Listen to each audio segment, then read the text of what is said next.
Game over, man. Game over. Johnny. You're gonna need a bigger boat. So serious. I am Iron Man. This is a tasty burger. Welcome to the InSession Film Podcast. Welcome to episode 519 for January 29th, 2023. I'm JD Duran. And I'm Brendan Cassidy. And I'm Ryan McQuaid. And I'm Jay Ledbetter in stunning HD. Only Jay is the one in stunning HD. The rest of us are just in 720. Well, thanks for joining us this week, everybody. Welcome to the new era of InSession Film. The podcast has moved over to video. We are now on YouTube. So if you're watching us, please subscribe and like and all that sort of fun jazz. But here we are. The four of us are now going to be here every single week. You ever take some weeks where one of us is on vacation or Jay is watching the Super Bowl? We'll see how that plays out. But you gotta have your priorities straight. exactly. Well, fellas, welcome. I'm very excited to have all of us here in one place and to have this format going forward. The world has changed. This is now the new norm for being social with your friends. And it's kind of neat to have this kind of vibe with you guys now. Mm-hmm. Yeah. It's the dawn of a new era, and I'm very excited about it. Not just the video component, but the new structure. We're turning the page here into an exciting chapter. So I'm pumped. Let's do it. Rocking the InSession Film glass here. Just to support there you go. This. Cheers into a new era, as you say. I think I'm the only one here with this, so I guess I'll be drinking alone tonight. Well, yeah. drink Ryan? Responsibly, kids. Hey, the Eagles won today, so Philadelphia is certainly having a ball right now. I think. I'm sure the city's burnt half to a crisp because I mean, they it know always how to kind of is. It always kind of is, but they just burnt the other half today. They just have an excuse to partake in that kind of activity. I don't know. I always see that and I go like, I don't endorse that. But It's just now no one's there to stop them. Exactly. It's like they'll just grease their own poles at this point. But I'm excited to be here and I'm excited to do this whole venture with you guys. And I apologize to all of our viewers and now listeners who are watching us do this live. We'll try to look as handsome as possible, but I can't guarantee that every single week. Yeah. We have faces for radio, but we're still moving to video anyway. We need to set a dress code. I'm thinking business casual. Yeah. Tuxedos every week? I'm thinking Jay in a tuxedo. There was that one time where we did something over a video and Jay was coming right out for work and we were doing a show. There's a little behind the scenes stuff for you guys. And Jay was like in a very nice like sweater and had like a button up shirt. And I'm like in a hoodie and I look super casual and it looked like a hobo hosting a podcast with a professional. I felt like somebody's got to bring a little class to the InSession Film Podcast. Yeah, exactly. Me, on the other hand, I'm just like, I guess I'm a bum. I feel like it should be different every time. Like maybe only one person really dresses for the occasion, and the game is who's going to bring the heat in that regard for that. Yeah, and we just don't tell the other three. Then we'll either all just do it, or none of us would. It would be one of those kind of situations. I think that would be great. Yeah. Well, next week should be fun then. We'll see who shows up in their Sunday That best. is on the new criteria. We'll see how all of it shakes out. But as we noted last week on the show, for anyone that listened, but to reiterate, this is going to have a different format. Of course, Ryan and Jay will be here each week, but we're going to format and structure this a little bit differently. So each episode is not 16 hours long. So that is going to be a big part of this.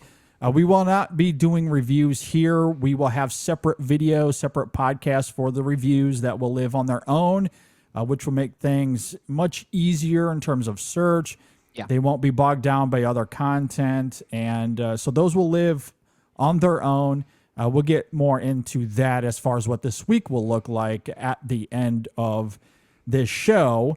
As for this week's lineup, it's going to be really fun. We're starting off with those pesky Oscar nominations that came out last week.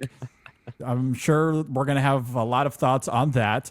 And then we'll talk about our top 5 movies that premiered at Sundance with the Sundance Film Festival taking place this last week as well, we figured, hey, let's talk about some of the movies that have premiered there. And there's been quite a bit of great films. There is a And lot. to be clear, all time, not this year. Yes. Yeah. Not this year. All It not would be this hard year. to get 5 from this year as someone who As someone who just participated. there. who participated, yeah. But It this was this'll rough. be, oh man, that's so unfortunate. Hopefully that's not a representation of how 2023 is going to look as far as movies. I don't think it will, but there is a lot to pick from here as far as movies that premiered at Sundance. In fact, Jay, you and I did a top 3 some years ago. I forget, or maybe even, I don't even know if it was some years ago. It may have been shorter than that, where we talked about our top 3 Sundance winners.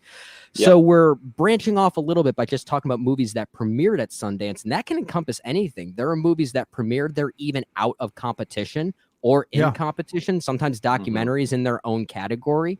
Basically, the criteria is if it had its first viewing at Sundance, that's what we're considering here. So if we have crossover anywhere, I'll be surprised. Yeah, there's certainly plenty to consider. We'll get to that here shortly, but to start things off here, we're going to talk about the Oscars. And there is one of us here on the panel that is an Oscars aficionado. So we'll toss it over to you first, Jay. What did you think about the Oscars? Let's get into it. So clearly, knew that was digging into the statistics of the Oscars. I mean, I'm looking at trends. I'm looking at all that stuff and Spreadsheets. clearly, I mean, I'm looking Analyzing at it like a I'm- finance expert. I'm looking at To Leslie as the favorite for Best Picture. Of course, yes. It's going to sneak in there. It's not even nominated yet. But it'll That's right get in. there. Eventually, it'll The get write-in there. ballots will Right be in strong. winner. Yeah, that's what the Academy is working to, I guess, change right now. What Yeah, they're they want to evaluating give is- it across all categories, including the shorts. Yeah. You know what I mean? Exactly. Yeah. The campaigns are not over yet. Nominated or not, you still got a shot. Yeah, Exactly. Despite how much money you put into your campaigning. Yep. So Ryan, I guess tell us how did that happen? How does Andrea Riseborough, and God love her, she's a great actress, but did no campaigning still got in? What did you think of that? Well, it's not necessarily true that she didn't do any campaigning. She just did Yeah. campaigning It was right. all late. Yeah. It was all right within, and this is I think Jay's like triumphant, like he would love this idea of cheating the system to such a way that chaos reigns. Because I thought immediately Yeah, because of this that is nomination. the first time anything like this has ever happened. No, I think to this degree, Jay, like of having someone in their campaign money for a very small film specifically target voters within the 5-day voting period and no other time. Yeah. Like We did. to- I didn't get a screener for that movie. I don't know if y'all. I think did. I got think a I did. digital screener maybe for that movie. Maybe. JD, Yeah. we It was. may It have was gotten probably that with buried CCA. somewhere, and we just didn't notice Yeah. it. Yeah, it would have been way early in the process. And I know that a lot of the To Leslie sort of rise, it felt like over the last couple of days, had come because the Indie Spirit nominations, which Riseborough is a part of, they got their access to their platform. So that's why a lot of us were just assuming, oh, this whole thing is an Indie Spirit thing, a film Twitter thing, and so it's kind of, BS. It's a little bit of, of just that sort of thing rather than an Academy sort of thing. But this thing has so many complex layers. I don't want to get into it too long because we could be here an hour and a half just to talk about this. Yeah. It is a wild story that I think that we will talk about for a long, long time.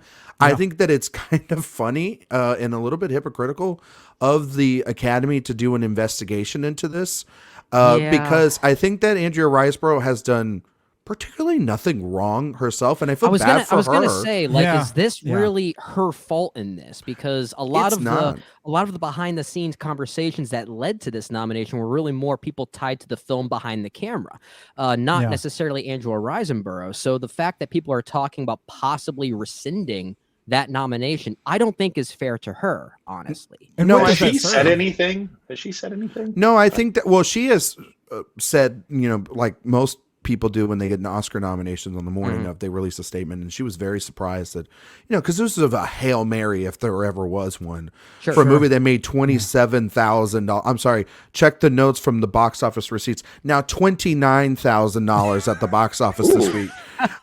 So a total gross, like, is like one screening of a local theater in like the middle of nowhere for Avatar, but on a Tuesday afternoon. Avatar made more money when you were talking since you started that second ago. Exactly. Exactly. Yeah. Exactly. But no, I mean, it's one of those like running clock situations, right? About like the US debt. His Avatar's gross. But no, what's I think the interesting part about it is the discussion, obviously, about how it affects certain campaigns, including, what this says about the Academy in terms of actresses of color, particularly Black actresses in the Best Actress category. This is not to say that about Best Actor or Best Supporting Actress or Best Supporting Actor, because there has been a history over the last couple of years of a push in those categories to have more diverse nominees, especially coming off of the fact that, slap or not, Will Smith is your Best Actor winner. Ariana DeBose, that's an Afro-Latina. I mean, we have Angela Bassett, who presumably might win the Oscar for Black Panther: Wakanda Forever. Brian Tyree Henry gets in for Causeway. So it's not like those other categories are specifically, don't have the same problem as Best Actress, which in the 95-year history now of this award will only have one winner. That is African American or Black.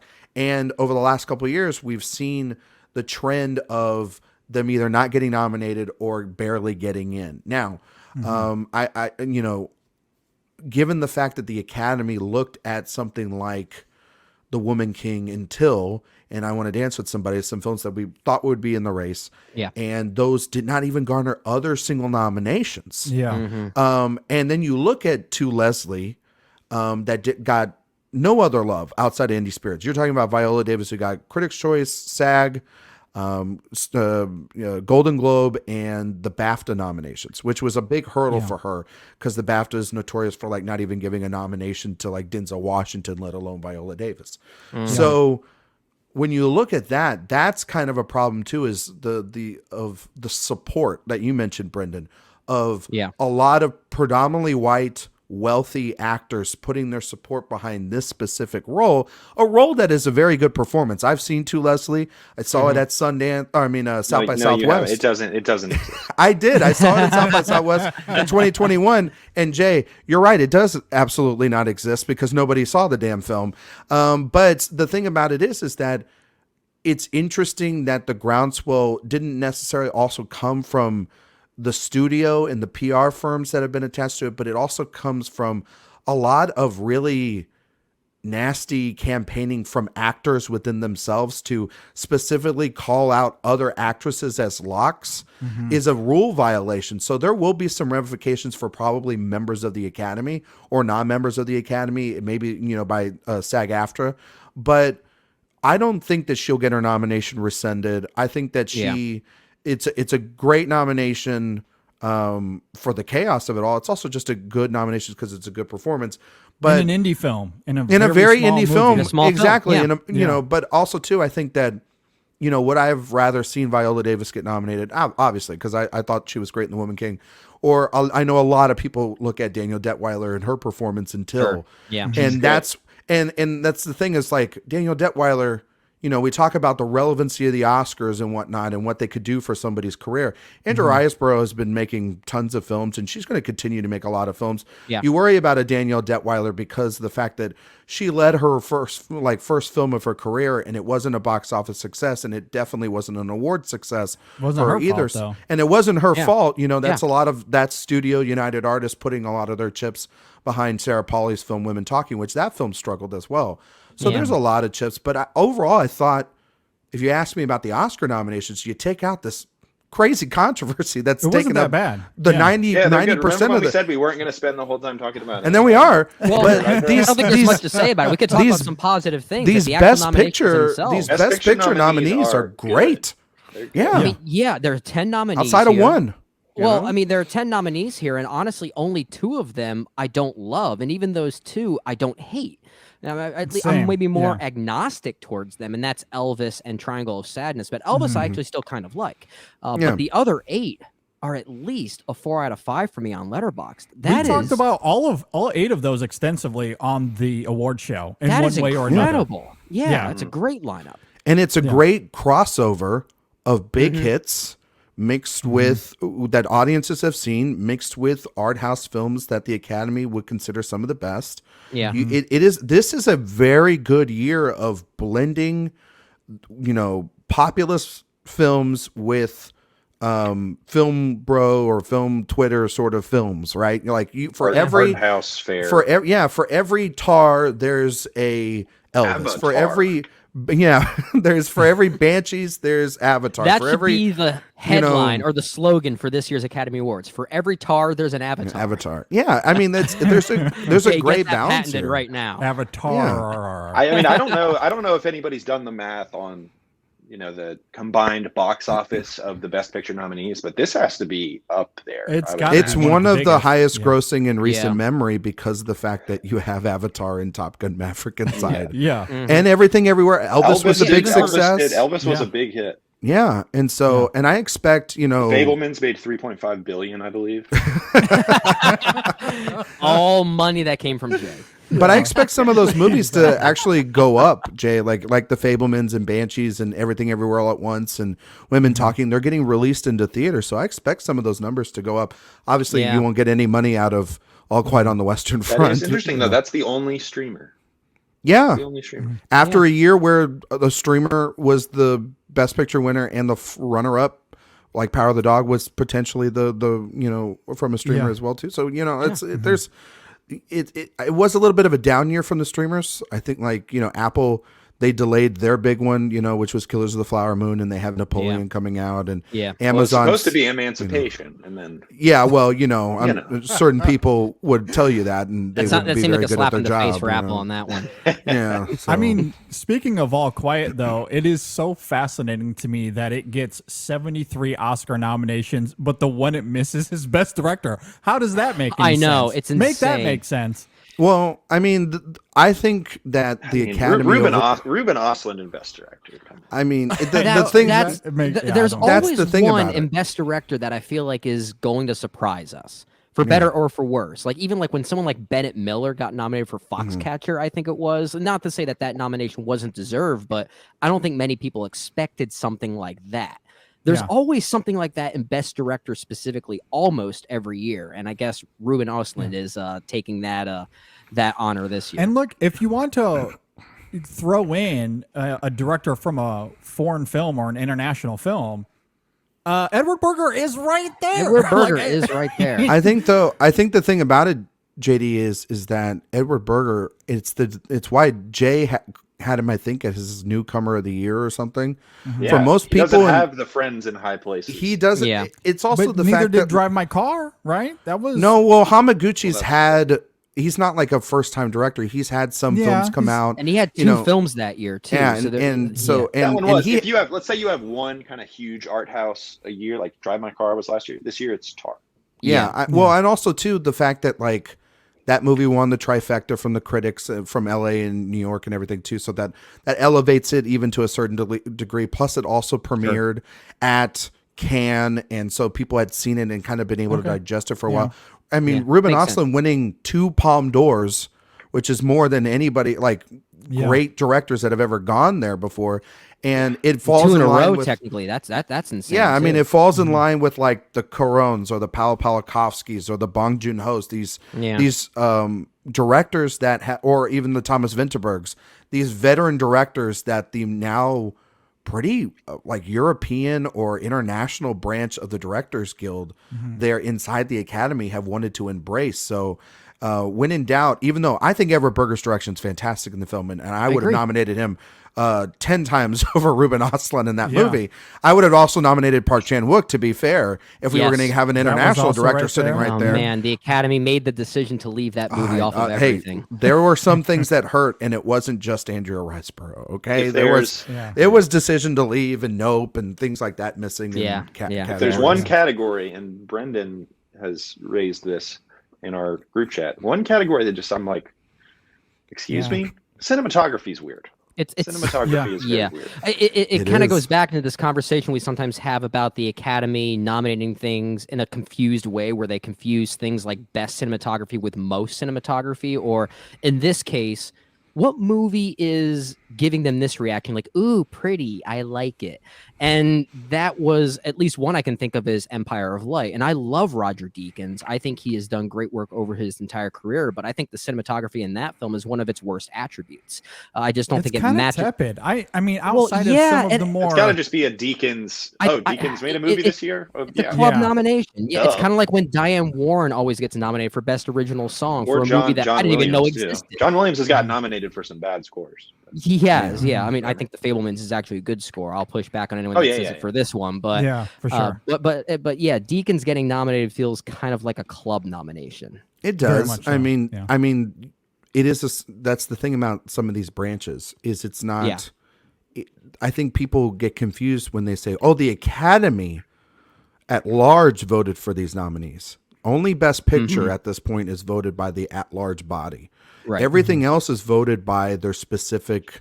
Not even like the whole guild, just the people that are in the Academy that are actors. They vote in the actors branch. They vote in the cinematography branch. So when you're talking about like Diane Warren, for example, Brendan, that is a small branch of the Academy in the music branch. True. Yeah. And so that's why like it was kind of surprising that somebody like Alexandra Desplat missed for Pinocchio, for example, both of those nominations. Come on. Because of the fact that, well, no, because he's been ingrained for getting in things for like all the time. We talk about the club. He is in the club, especially when he works with Wes Anderson. Exactly. Or when he's worked with Del Toro in the past. I mean, he has an Oscar for The Shape of Water. So, Exactly. you know, it's not surprising when you see some of them. And I think like Deakins is a perfect example of this, that he is a veteran in there. I mean, like he has, what was that, Unbroken or whatever, that movie with that Angelina Jolie directed. Yeah. The one that was supposed to win Best Picture 10 times over. Yeah, and I saw that, and it was the only nomination. I remember seeing that film and going, it doesn't look good. And he walked in there with a nomination either. So sometimes they, you know, they like who they like, and they give him a boost or they give him something for that film. But like cinematography is wild because the only film that was nominated for picture, director, an acting prize, screenplay, cinematography, and editing wasn't Everything Everywhere All at Once, was Tar. And I sit there and I go, well, Tar kind of feels like the film that could win this category, It's like if front you runner know. in some ways, just based on those kind of nominations. And it was also like not one expected, you know, too. Like we expected Top Gun to be in this lineup, and it's wild that it's not. That was know? surprising. When are the Oscars? They are the March 12th, I think. March 12th, yes. So, and what's crazy is they'll be at the I got same. over a month of this. Yeah, well, I knew Jay was going to say that too. I mean, they'll Kay, be. you're not even going to watch the Oscars. Yeah, You've you're not already even made- gonna watch it. So I what are am you not talking? watching? No, But he did. but I will be Fableman's hosting. I will be wins. hosting the new InSession Oscar show on video. It'll be this quality. It'll be so much fun. Yeah. Jay reacting to the Oscars could be a lot of fun. But A I know little that cynical, but fun. I know that JD though was really happy to win Best Actor because Paul Mescal was able Yes. to get that 5th nomination. Yeah, that that we was were so all sick. kind of wondering who was going to get in there, and it was Paul Mescal all along. We all knew it. You know what I mean? So I've never been one to do a reaction video. In some ways, I'm kind of glad that I never did anything of the sort because I watched the nominations at work because it's at an ungodly hour in the morning. So I'm at work, and thankfully the office is pretty bare at that time. So I was in there by myself as all of this is going on. And it's one of those things where you dream of it, you hope for it, but most of the time our hopes and dreams go to die at the Oscars. And so I was not really expecting it. And he was last on the list or second to last. So, you know, they had already read off like 3 or 4 names, and I wasn't sure if it was coming. And then it pops up on the screen there, and I literally screamed. Like I like almost burst into tears. I was so excited. So yeah, I mean, damn everything else. Well, maybe not, because Best Actress is problematic for reasons that we've already talked about. But man, they certainly nailed it with that one. They did a good job. kind of Slide with in everything else. Babylon for Triangle of Sadness, and we're looking at a solid A grade. Yeah, I'm with Yeah. you. I'm with you. But I guess in some ways, for a movie like Babylon, that I'm hoping to get reappraised as the years go on, I'm kind of glad it didn't get any nominations like that. Then, yeah, me too. Yeah. And I was. I mean, we know your reasons for it. No, well, I mean, like, if to be fair, of the films that were in contention, like, I think I would have been okay with Babylon. I'm not the biggest fan of Triangle of Sadness. Right. The film overall as a whole of The Whale, I'm not like big on. Like, I didn't think Glass Onion and clearly The Woman King and some other films weren't going to be in that contention. It just didn't have the sort of strength. And, you know, I was glad to see Women Talking was able to get into the 10. But I think I can agree with Jay. I think that there's more aesthetically going on with Babylon and something that would get me to like a Babylon. I'd probably put it on right now if you gave me the choice over Triangle of Sadness and I would like it more. But also too, I understand that, you know, the European Polarizing. sort of, well, it's the European sort of vote gets a slot nowadays, and the international film gets a slot, and you know, for every Triangle of Sadness, there's a Drive My Car, and I'll take that balance every other year. You know what I mean? Yeah. So Or an All Quiet That's on all the we can Western hope for, Front. really. we're all quiet on the Western Front. You know what I Yeah. mean? So, I think that this is like if I gave these 10 movies to somebody, I think that this is a really good representation of the year as a whole. And, you know, whether or not this is going to help its ratings or not, I don't think so. And I don't care because I think that I actually think it could prove the point of like you have two of the two most popular films of the year nominated for Best Picture. And it doesn't matter. And one of them does have an outsider's chance. Like Top Gun has an outsider's chance of winning because of the preferential ballot, but it And the won't screenplay matter nomination because as well. yeah, it won't matter because like it's a 4-hour show in the middle of a Sunday in March. Like, you know, your people have, you know, the best time I've told people that the Oscars should be is next week in between the Super Bowl where there's nothing going on and they need something Just to watch. replace it with the Pro Bowl. Yeah, like Exactly. why do I need to see a flag football game when I could watch the Oscars? Plus, also too, it gets a lot of the continuous campaigning out of the way. You know, for Jay's reaction To right Jay's there point, is, oh God, we have another month and a half of this. Yeah, Truly, what are they gaining from a month and a half between nominations and the show? I have no idea, Jay. And also, you get the momentum, you get people talking for the nominations, and then you lose that place in the discourse by It's the only time because- the actual show starts. Yeah, I think the only reason my why they do it is because they have all the Guild Awards and they have all of the other precursors that come along with the season as well. But those can and the problem is that a lot of this stuff starts happening around December time. You know, like the campaigns start really around December and January, and then you know there's a lot of dinners and a lot of things that they're doing, and then you have the holidays and things of that nature. So, you know, I get that. I always thought like February was a good time frame for it because nothing frickin' goes on in the middle of February, and this year's Oscars are the first weekend of South by Southwest. So I think that like for me, it's horrifying because I'm going to have, because like if there is a movie that I genuinely want to see that is going to premiere that night, because they always have premieres on the opening weekend, and I have to juxtapose that with the Oscars, I don't know what I'm going to do. If it's like between, what's the new Ari Aster film? Beau is Afraid. Always afraid. And this, which is like kind of like my nightmare and also maybe like a rumor. Ryan is afraid. Yeah, I would be very afraid of my existential crisis that I would have to go through for something like Just that. bring some headphones and your phone and do a 2-screen Yeah, do it. experience. Yeah, there you Yeah, go. you know, like There you like go. a father at church, you know, watching football. You know what I mean? Yes. Like, I don't think you need a month and a half for it, but I also think another big reason for the gap is they re-release all these movies in the theaters, and it gives people an That's opportunity true. to go and see That's them. true. Yeah. Yeah, everything It everywhere is just- going into like 1,100 theaters. yeah, Yeah. the Fablemans will get See it redone. as like I'm a marketing effort, I guess. Yeah, they'll put in. They'll And that's put ultimately in, what the Oscars is. It's marketing. It's an extra way to get eyeballs onto these movies. So. Listen, Exactly. we've got a job to do. We've got a month now to get Avatar to the top. You know what I mean? $3.5 billion. Yeah, we gotta everyone do their job. We gotta get there. I'm on board for it. I'll play my part. You know what I mean? Yeah. Shit. James Cameron, king of the world. Let's do it, Big And Jim. look, we got to get to Leslie to $30,000. So That's everyone do important. their job. Yeah. listen, Yeah. listen. If we get it to, Yeah, if we Fableman get is it, going to quadruple its gross all the way to like. 10 million.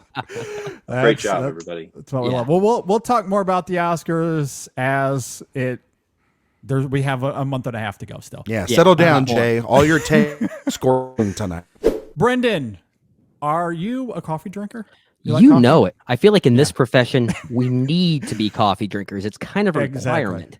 It's a requirement, especially if you have kids, because they Yeah. drain the life out of you. And you I can't need relate to coffee that notion survive. yet, but I too am an active coffee drinker. I know you Yeah. are as well.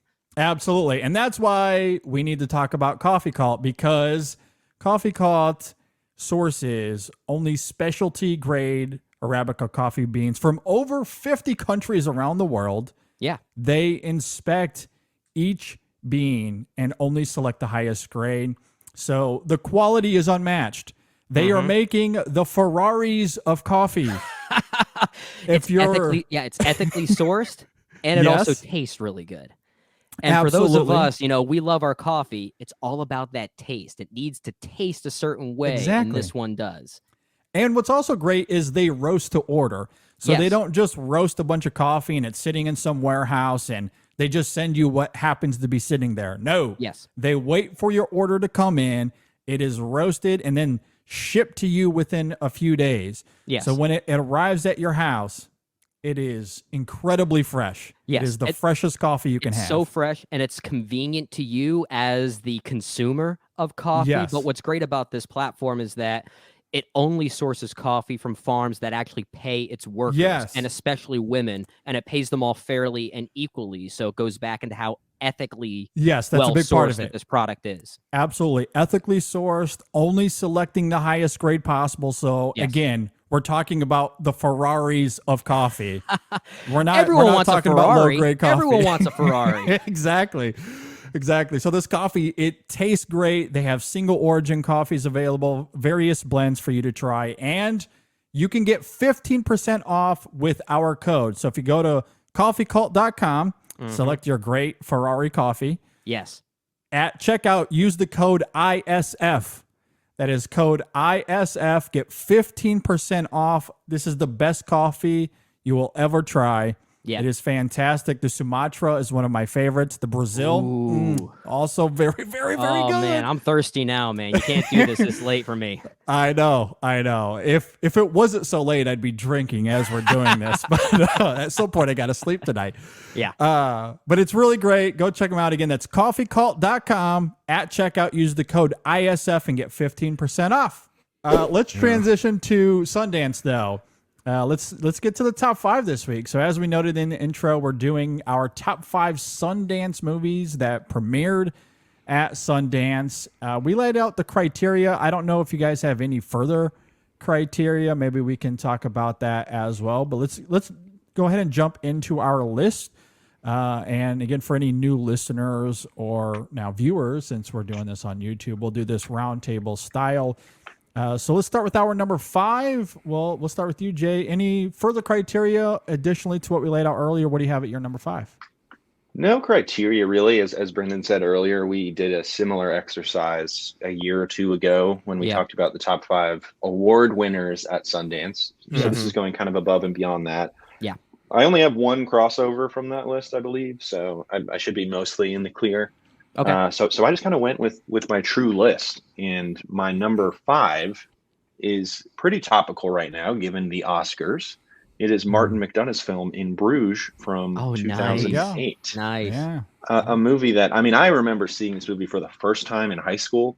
Game changer, I mean, this really pitch black comedy with Colin Farrell, who at that time I knew as the guy from from Phone Booth? SWAT and Daredevil. And so to see him kind of stretching himself in the way that he does in this film, I thought was really fantastic. Just some of the lines, which, you watch the movie today, you're kind of like, wow, they got away with that one, huh? Okay, all right. But I mean, they're still, I mean, it's just a hilarious film, and also a really, I think, heartfelt film that has some real pathos to its characters. Just a lot going on in that movie. McDonough, obviously one of the best writers of dialogue, and while I think his films, well, especially Banshees of Inisherin, I think he's really kind of made like kind of the grown-up version of In Bruges. I kind of like the sophomoric darkness and nihilism of his first film. So that's my number 5. Yeah, I think this is one of those films that really taught me how movie trailers can also lie big time, because the marketing for In Bruges is nothing like the final product, which almost marketed it as more of a Guy Ritchie, Tarantino-esque crime caper, which is ironic because Martin McDonough would then go on to make his own version of that in a way with Seven Psychopaths. But there's a real deep-seated melancholy with In Bruges that really surprised me when I first saw the film, and I think it's why I ultimately loved it upon first viewing. It's a great honorable mention of mine when it comes to this list. Yeah. I like that, Jay. I like it so much it's my number 5 as well. Hey. Is it really? Okay. Yeah. So, wow, I was betting so much for no crossover. Ryan's just doing that to screw with my prediction. Yeah, that went out the window real quick. Wow. Oh my god. I will say I will never bet money on anything with us again. I will say as a connoisseur of the Sundance Film Festival, of the most recent kind, Sundance is always a place where it has trends, and usually it has staples within its programming. So the 5 films that I kind of selected here, I think they kind of best represent the typical sort of Sundance experience and what we have seen for what we get nowadays, through a regular crop of films. Doesn't mean that crop of films is going to be great, but I think In Bruges is like the best example of the dark underground comedy that we get a lot, from Sundance. I think of a movie like Blind Spotting, for example, comes out of Sundance, and this movie has a lot of funny dialogue, and it really has a bite to it that most films don't have, and that just is because, like what Jay said, because of Martin McDonough. But it also is dealing with a lot of existential emotionality that I think that makes McDonough's best work the best. Like, you're talking about this, and I think Banshees of Inisherin being his best films, coincidentally both have the same leads, but I think what's best about them is through their humor, they're tapping into emotions that you normally don't find in comedies.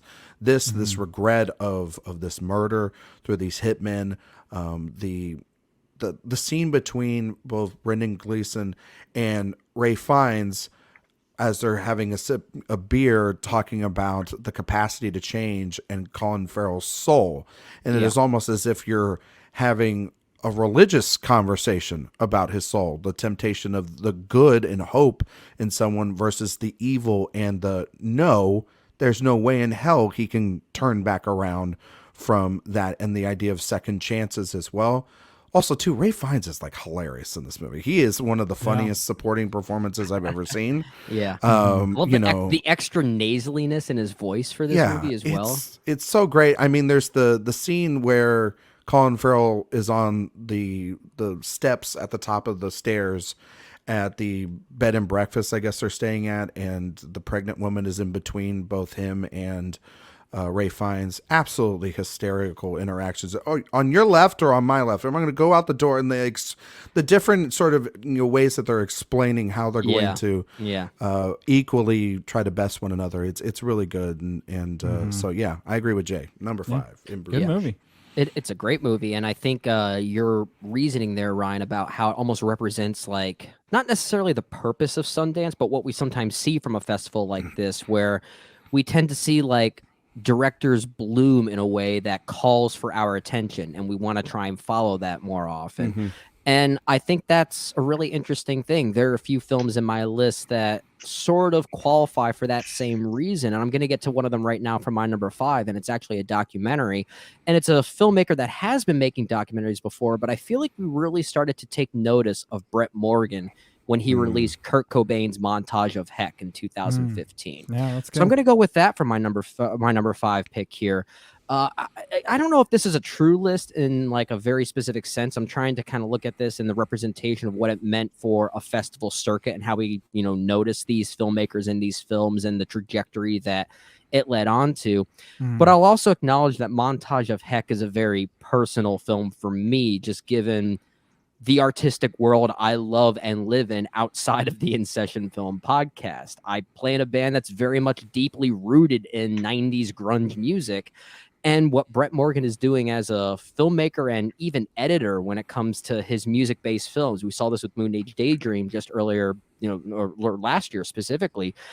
But he has such a sliminess to this movie with Montage of Heck. It really kind of reminds me of the grime and the dirt and the sadness and melancholy that came from, bands like Nirvana and Soundgarden, Mother Love Bone, to name just a few. And of course, Kurt Cobain's own deep-rooted pain and how that fed into his own story, and the way he tells the story with really interesting animated sequences, the way that Nirvana songs are sort of recomposed in an almost orchestral way adds to that melancholy, and you just realize how sad those songs were despite the almost punk energy that they actually carried. So it's great to see someone who makes music films that aren't necessarily concert films, but they still feel like someone that understands that specific art outside of the cinematic art that they are working in.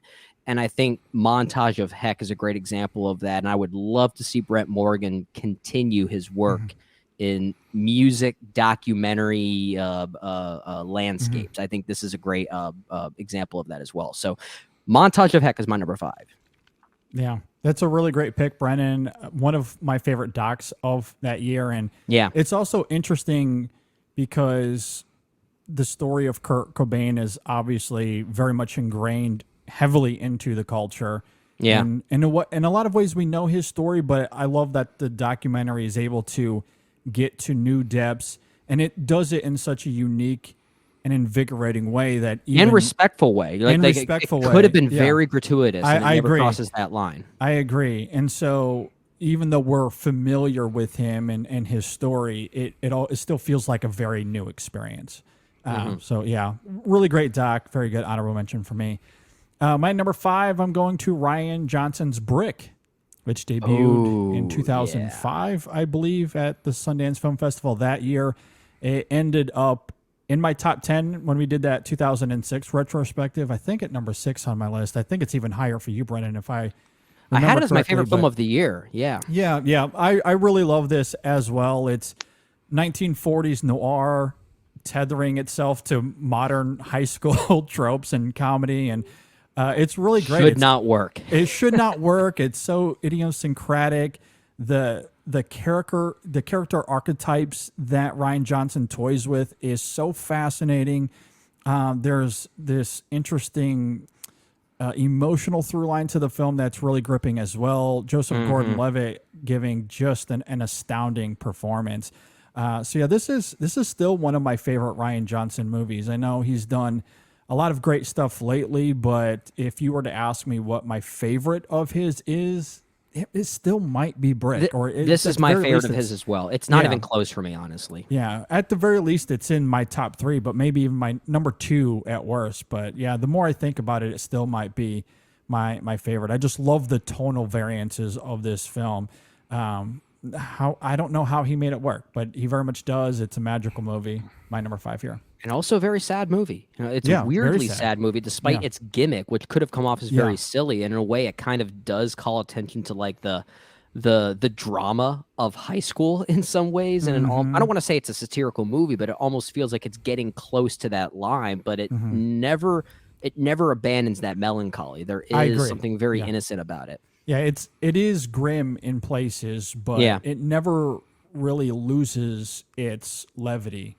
And the tonal balancing of that film is pretty fantastic. So, Agreed. all right, let's get to number 4. Jay, what do you have at your number 4?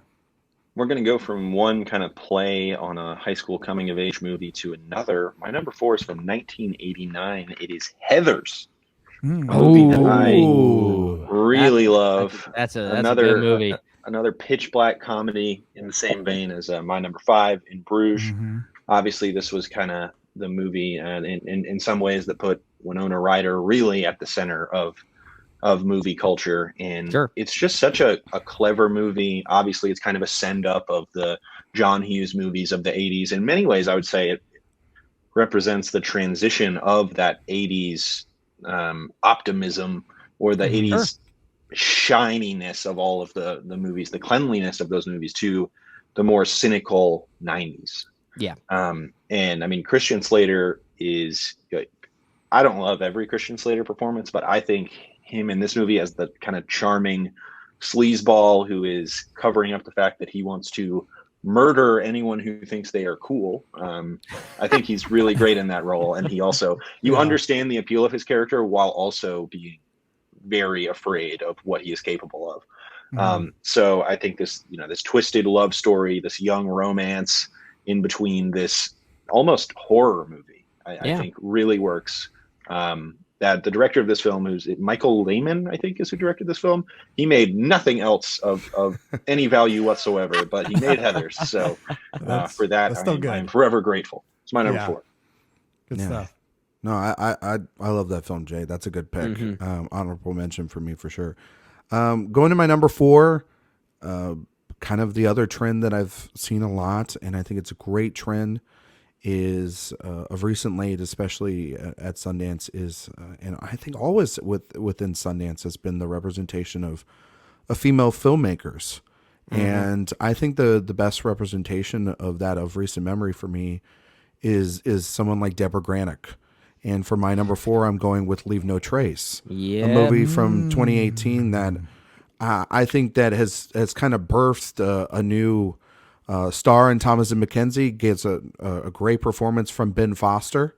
And I absolutely love that film. I remember Brendan and JD and myself, we talked about it back in 2018, and it's the kind of filmmaking that Granick, she came out of nowhere with Winter's Bone. It took her, I believe it took her about 9 or 8 years to return. Way too long. And she makes this beautiful resident story about a father and a daughter who are living sort of off the land, or almost as nomads in a sense. And it's really funny that a couple of years later we get a movie like Nomadland or various films from Chloe Zhao in the process, and other female filmmakers. And I think that Granite is tapping into the sense of what it means to be in sort of an American, or what it means to be a daughter, and what it means to be a father, and what it means to live in a country where you aren't living within the norms of society. And I think Sundance has done a great job of recent memory of sort of highlighting female stories. I think of the best film that I saw of the cream of the crop this year was a new filmmaker in Raven Jackson, who works with the production company of Pastel Features, which is run by Barry Jenkins and Adela Romansky. And Barry Jenkins, of course, obviously, Medicine for Melancholy, coming from a Sundance background, and A24 living their best life at an A24 background. So, but I think that we've seen a great rise of female filmmakers, and something like Leave No Trace is one of those perfect examples of that. So it's so good. This almost made my top 5. It's a close honorable mention. Like, we're getting close to yet more crossovers. I should have none, but we came very close to this one. In fact, it might even be my number 6 if I'm trying to rank all of these. I still think about that final shot. I do too. That whole final scene, honestly. The whole scene is phenomenal. It's one of those movies. I'm trying to recall. I don't think it made my top 10 of 2018 when we first did that list. And it's that one movie I kind of want to go back and reevaluate that whole process of whatever list I put together, because every time I think of that film, I think, oh yeah, that was one of my top 10 films of the year. And it's like, wait a minute, I didn't publish it that way. That's, I think I need to fix that. I think that year needs some fixing. But yeah, I think that film is quite great. It's one I keep thinking about for all the reasons that you talked about, Ryan. And it led to a great career that we're still noticing from Thomasin McKenzie. What a great talented actress that she is, and honestly should have been nominated for that movie. Yes, yes. Given some of the performances nominated that year, she should have been. Absolutely. For my next pick, I don't really have these ranked. I think I may have mentioned that, but this one I'm going to go to the year 2009, and it's from a director who I can't really recall if we've ever really seen much from him, and that's from Adam Elliott. But this is someone that works in animation mostly. So I'm going with Mary and Max for my number 4 pick here. It's a stop-motion animated film featuring the voice talents of Philip Seymour Hoffman, Toni Collette. I think Eric Bana has a small part in this. And it's really just the life story of 2 individuals who are pen pals. And it's honestly one of the more devastating animated films I can think of, especially in a year in 2009 that had the opening sequence of Up to compete with. I think this whole movie has actually got some competition there. I think it's a beautiful movie, but I think of a director like Adam Elliott, I can't think of anything else he's really worked on outside of a couple short films that sort of sit in the same stylistic vein as Mary and Max. But in the realm of stop motion animation, if you haven't seen Mary and Max, I think it's absolutely worth your time. I think it's a beautiful film about unorthodox friendships, not just over time, but over landscapes, and just the way that like that pen pal like relationship causes these individuals to grow out of their respective shells is quite beautiful and relatable in their own ways. Mary and Max, I'm not sure if you guys have seen it, but I do think this is a beautiful movie. I wanted to at least call it out and talk about some of the animated films that also premiered at Sundance as well. I think this is a great film. Okay. I can't say that I saw that one coming. So it's a beautiful movie, man. Blind spot for me. I might have to check it out. Yeah.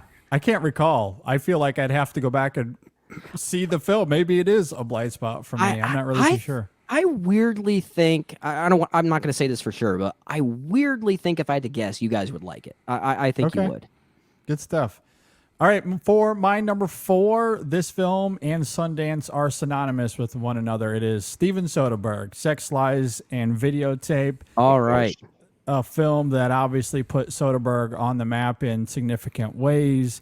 Sundance maybe even further as well.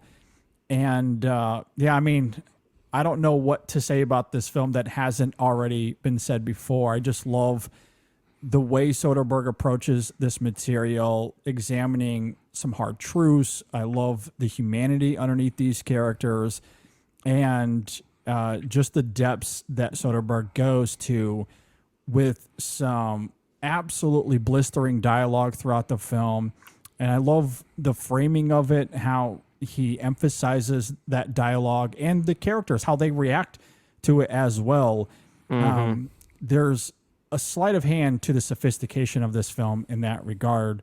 When you watch it, it doesn't jump off the page in terms of its editing or framing and composition. It's actually very akin to something like After Sun in that regard.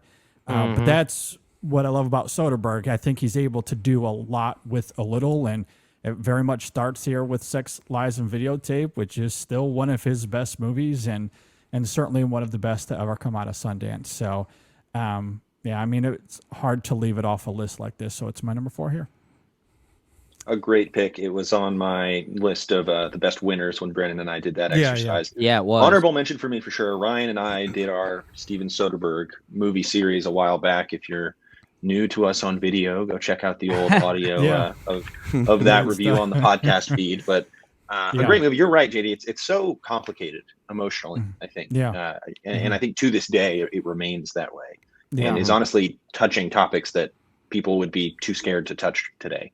I agree. So that's a great pick there. My number 3, every now and then you'll get those Twitter prompts that are, what's the scariest movie you've ever seen? Oh, here we go. Well, I have 2 movies that to me are the scariest movies I've ever seen, and neither of them are horror movies. Okay. The first movie, these movies just like make me shake in fear. The first one is Synecdoche, New York. Yeah. Which, oh yeah, like, Yeah. rattles me to my bones every time I see it. I never want to get And old the other like that. Is That was Paddington enough 2. here. The other is Paddington 2. Yes. The other There we movie go. that puts me in a state of existential dread as much as any other movie is my number 3 pick, Blue Valentine, from director Derek Cianfrance. Yeah. The ending of that film makes me want to crawl into a hole and die, and also makes me Okay, like, should you I can't sleep in watch the this guest- movie ever should I sleep in again. the guest room tonight? I mean, and I mean, beyond that, it does obviously, it has this non-linear narrative. It's just Derek Cianfrance is a really, I think, really good filmmaker. I think he's got a great eye. I think he's really good at kind of finding these unique ways to structure his films. I think sometimes they work better than others. I'm not super crazy about that kind of midpoint shift in Place Beyond the Pines, whereas the first half is like fantastic, and then the second half is like, really, we're following this like white rapper guy who's the son of Bradley Cooper. But then in this film, I think it all works really, really well because you do have these juxtaposing narratives where we have Michelle Williams and Ryan Gosling's characters falling in love, and then you have the downfall interwoven together. And seeing those things consecutively, that's what gives me that intense stress, To anxiety, see what was and then what now. fear. Yes, exactly. Because you can, being married, you understand the first half, the first part of that relationship. Yeah, It's kind of the inevitability or the knowing early on of what is to come in their relationship later that is just, to me, so effective emotionally. It reminds me of why a movie, and this is not really the best comparison because stylistically they're so different, but they do both deal with the fallouts of marriages and relationships. But it's kind of why a movie like Sam Mendes' Revolutionary Road never worked for me, because it doesn't have that kind of juxtaposition. It's all about the fallout. Now, of course, a movie like that has more to say about suburban life and things about that bleeding into it, but the emotional impact doesn't hit like Blue Valentine because you don't have that romanticism to compare it to. And that's ultimately what makes a movie like Blue Valentine so devastating, because you've got both working hand in hand like that so effortlessly. Exactly. Yeah, it's a brilliant way to tell the story. It's also just told in such a raw way.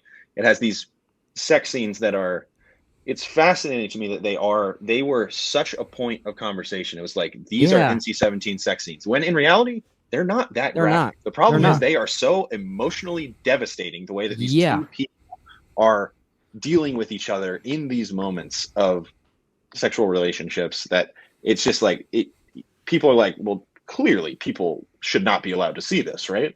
Obviously. So it's just I mean, it's a wonderful film. I think again, one of the 2 scariest movies ever made, Blue Valentine. Is it weird to say that when I initially watched it in theaters, I did laugh a lot when I was watching it? There are times. There are a lot of and like, all that stuff. But it's just there are some moments before the fall. Yeah, there's a lot of like uncomfortability within that, and I don't know, for me, when I see dramas and I'm uncomfortable, I laugh a lot. So I was the only one laughing in a theater like that. It's like a psychological reaction sometimes. Yeah, I'm a sicko is what I'm saying, Brendan, but it's just, what can I say?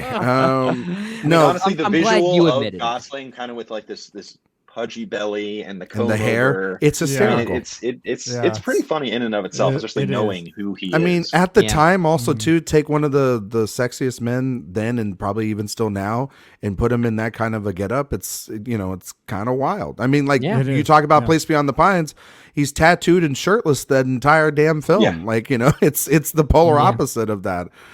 Which is great. No, I love that pick, Jay. That's how many that's Oscar nominations did The Gray Man get? I think they're still counting. They're trying to see if it qualifies for every award. Yeah. Got it. Animated feature, The Gray Man. They're just giving it an honorary because they didn't want to give it every single award.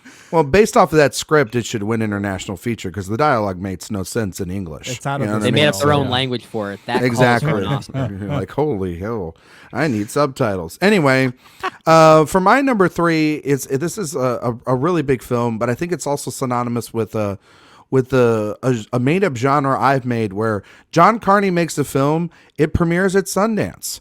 And everybody loses their goddamn mind. And everybody, you can have your beginnings, All right, you can sing on the sing street all you want.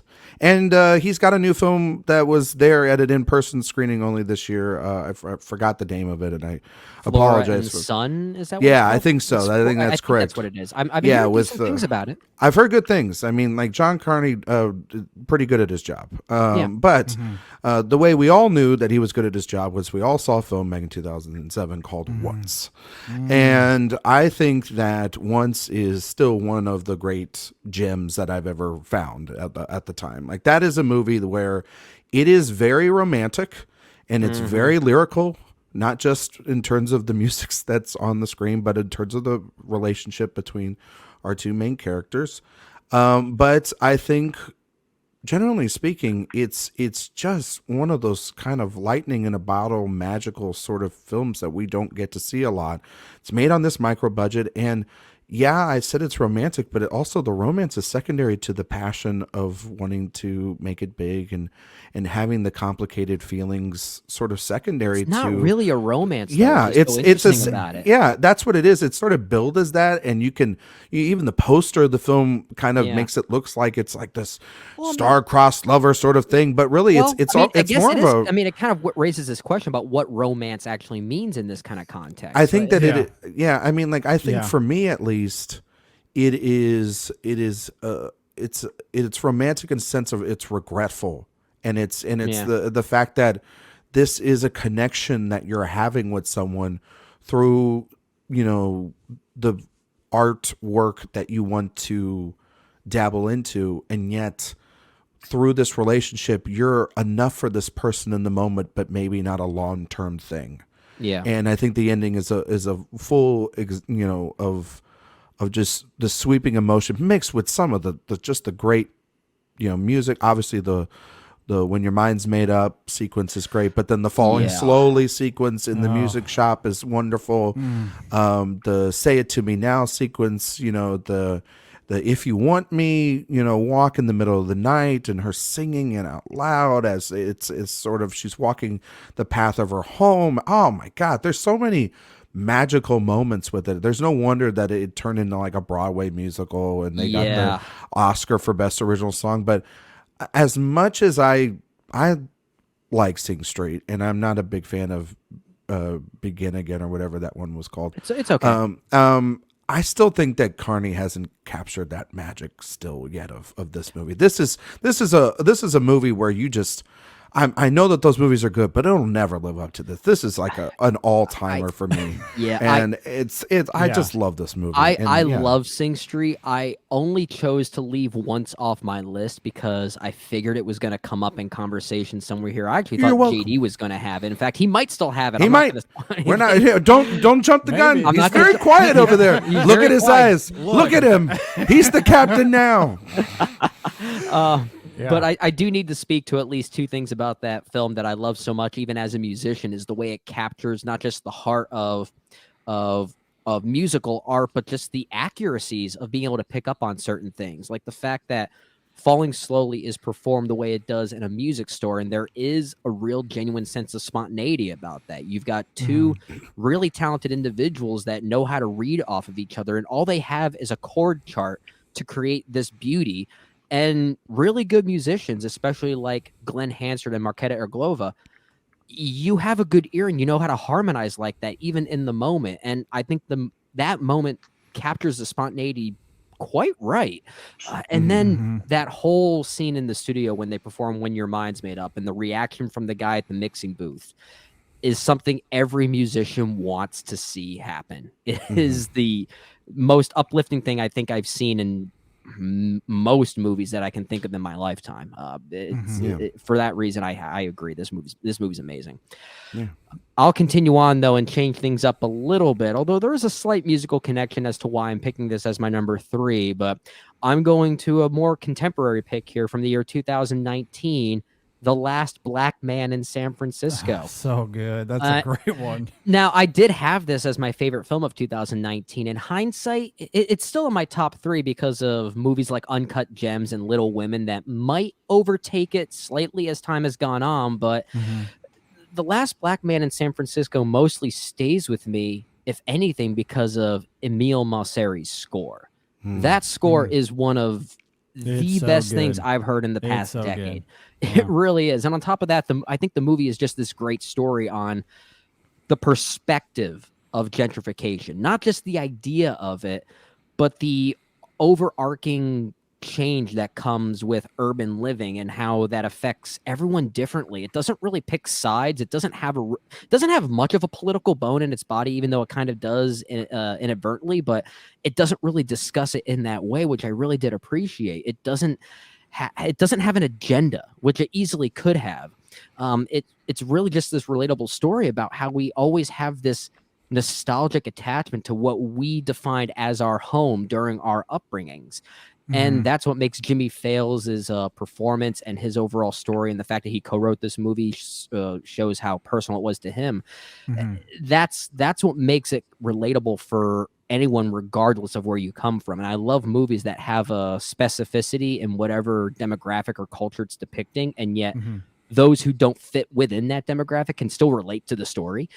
I think this movie does that beautifully, but the musicality of it, that score, even the song choice, and the soundtrack itself, I think is one of the best movie soundtracks of the past 10 years. Oh, 100%, and that's what stays with me as to why I definitely wanted to talk about it here. So Last Black Man in San Francisco is my number 3. Yeah, I listen to that "Flowers in Your Hair" song. Like, Yes. Oh my god, all the time. Yeah, it's so good. Yeah. I'm trying to recall the award show that year, but I think I had that song as winner for best song. It's so good. The score, I completely agree. Jonathan Majors gives a performance that is the dawn of Majors. incredible. Yeah, if we're talking about like Absolutely Sundance terrific. sort of spearheading certain careers, Jonathan Majors, So good. probably one of the best performances of that year, regardless of what category you put them in. Yeah. Yeah, the enduring memory of that movie for me is going to the critic screening, or I guess it was a public screening. Oh, critics were yeah. invited to it, and Yeah. Jimmy Fails and Joe Talbot were there, and we were getting ready. We were like, okay, here we go. It's 7:30, whenever the screening was. All of a sudden, it's 7:40, 7:45, 7:50. What's going on? And then they come in and they're like, hey guys, so sorry, we had to finish our game of air hockey. Oh my, for a second I thought it was ping pong, but no, so it was air hockey. As you told me before. How long does it take for you guys to play a game of air hockey? It must have been multiple games of air Their hockey. arms must have been best 4 out of tired. 7 series. Yeah, arms must have been a tournament exhausted. going on there. As Jay said Luckily, earlier, I still loved the priorities. movie though, so all is forgiven. But just a funny little memory. Yeah. Great stuff. Yeah, really great movie. For my number 3, I want to lead off with this. There are a few filmmakers in our history that I feel like I've championed the most. Kelly Reichardt being one of them. Yeah. Hirokazu Koreda being another, although Brendan is on my case about that one. We're going to fight over Koreda one of these days. There's no need to fight. Let's hug it out and just Jay, we're about to have a show by ourselves if these both battle to the death. It might happen. It's gonna be really insane tangents if that happens. Koreda's not about fighting, man. There's no reason to fight. I love that over it, irony. man. Yeah, he's all about love It's and all about family. love and- among this unorthodox Found family that we've families. created in Session Film. Found family. Yeah, he's about this family. found family. I can't wait for Vin Diesel to do a Koreda film because they're both should. all Why about isn't he family. doing As that Fast 10? character, as his Thank fast you. character. Thank you. Let's make it happen. I just want to see. Man, how Koreda funny would that hard have been if it was like Justin Lin has been forced out by Vin Diesel. Vin Diesel is lobbying for Check the notes. Koreda to do Fast X. 10. Oh my God! See, earlier when I was talking about Paul Mescal, the dreams that we have, the wishes that we want. I mean, who doesn't want that? I mean, what do we have to do to make that happen? I never even thought about that. Now That's I just incredible. want that Yeah. so badly. You're welcome, America. I know. I want that too. The other filmmaker, though, for me, is Jeff Nichols. I will yes. champion every Jeff Nichols film. Yeah, of course. I knew this So was my coming. number 3 Yeah. here is his 2011 film Take Shelter. So good. Starring the great Chastain and Michael Shannon. And, you know, what I love so much about this film is this incredible dichotomy at the center of it, right? Where Shannon's character of Curtis has these visions that the world is ending. So he goes about building this shelter for his family. And within Nichols's directing and in his writing, and especially in Michael Shannon's performance, we come to understand that Curtis is coming from a place of genuine love and wanting to protect his family. And of course, there's this heartbreaking and poignant irony that by doing this, by building this shelter, it sets off this path of destroying his family in the process, or potentially setting off some sort of destruction. And how that comes about throughout the film, I think, is really gripping. It's emotionally volatile at times, for sure. Yeah. The verbal sparring between Michael Shannon and Jessica Chastain at times is quite great. And then it ends in this just phenomenal way that I guess I don't want to spoil in case you haven't seen it, but that irony at the end is truly something. It is one of the best endings I think we've seen out of the last 10 years or so. I do love Jeff Nichols. I love what he's examining here in terms of family, in terms of the lengths we go to protect our families, even if it comes at this cost that he doesn't necessarily see coming, or that his wife doesn't understand.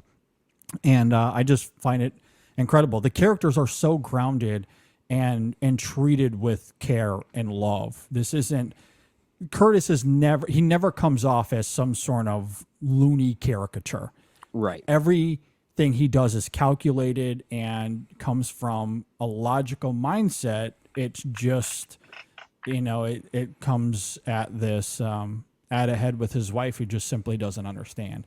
And that dichotomy I just love. So Take Shelter, one of my favorite Nichols films, one of my favorite films of 2011. It is my number 3 here. It might be my favorite Nichols film. Jay, you were talking about earlier movies that absolutely scared you in your lifetime. This is one of them for me. Yeah. And this is a little closer to being a horror film than the movies that you talked about, Jay, as far as ones that scared you that weren't really horror films. But I mean, Take Shelter isn't really a horror film, but it kind of is at the same time. It depends on what you want to take literally or not, but the psychosis of its main character, the ambiguity of it is wild. It is my favorite Nichols film for those reasons. Yeah. Really good stuff. Awesome. Right. Great pick. Yeah, I love that. I love that movie too. Yeah. So let's go to our number 2s then. My number 2 is a film that I am horrified to watch again now that I am a father. And this film was in the my top 10 of the 2010s, and it is Kenneth Lonergan's Manchester by the Sea. Oh boy. A film that just, so it's kind of ironic. I have no patience for these movies that are relentlessly bleak, just trying on purpose to make you feel bad the entire time. But what Manchester by the Sea does is it is one of the most it is an emotional battering ram, but also the movie around that emotional heartache has so much vitality to it, and it's funny.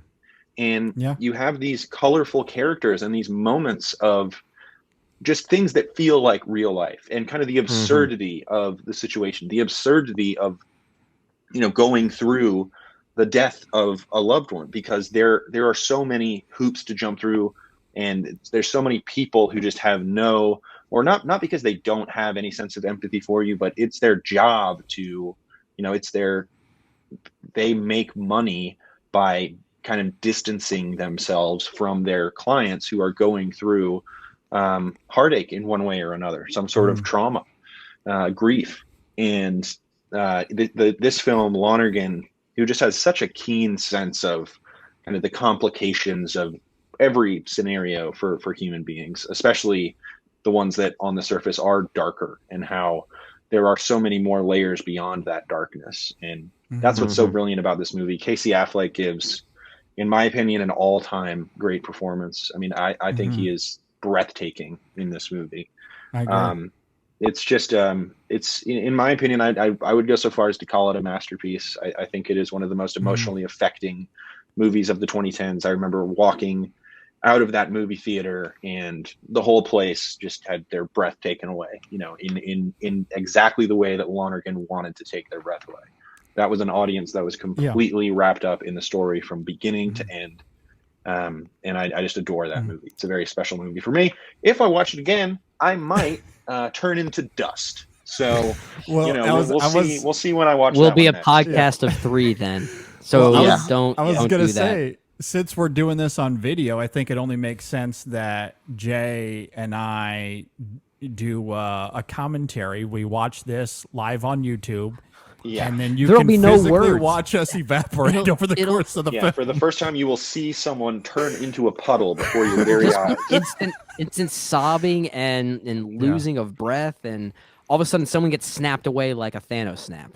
Honestly, I would come in like about the halfway point and just be like, "You guys okay?" And then it just like emotionally see the blood drain from your face and be like, "All right, good night," and just walk out, I'm out of done. this, Yeah. just get out of the space. I in want that no part moment. of this. I would be like, no, I have seen Manchester by the Sea one time, and I feel that the same way, Jay. If I watch that movie, I will be in the exact same mess that I was when I I first think saw I've seen that it film. 3 or 4 times. You are insane. Yeah. Because I think that it is such the movie's so lyrical, and it's I know that the movie takes this to me it was a twist. I did not see any of it coming when it first happened. I knew that it was pretty devastating from a lot It of the starts out accounts. as one movie, and then you learn. And then it blossoms into Yeah. something else. And I swear to God, I was numb in the theater at that point. I And I very was much just, was. I couldn't move. I don't think there's any way around it. I mean, when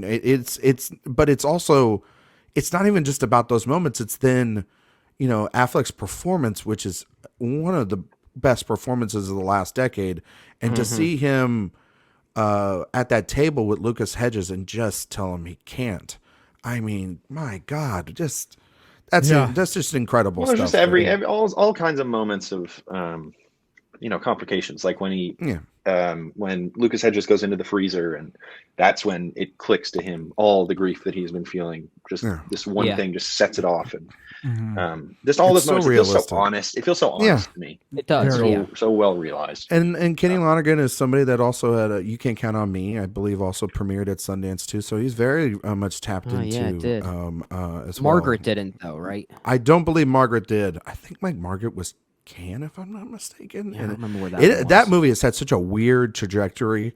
Yeah. That's We should do an episode on Margaret one of these days, just for the kicks and I- When Lonergan's next movie comes out in 2035, we will definitely do We'll- an episode on Lonergan. Well, yeah. for my number 2, we'll speak about that. I think pretty much makes almost, it feels like a movie a year at this point. And he made a movie last year. Jay really liked it. I think it was one of his favorite animated films of the year. I don't think a Sundance can go without mentioning the start of the greatest trilogy of all time, and that is Before Sunrise. There you go. Which is, I mean, Richard Linklater, starting this, great venture that's been 18, 20 years in the making, that we've seen Julie Delpy and Ethan Hawke emerge as sort of superstars, and whether you think the subsequent films in that series are better, like I do, and they get better, the genesis of that whole story of Jesse and Celine start here. And it's one that, the thing about a Sundance is that they can start trends and they can start genres within themselves.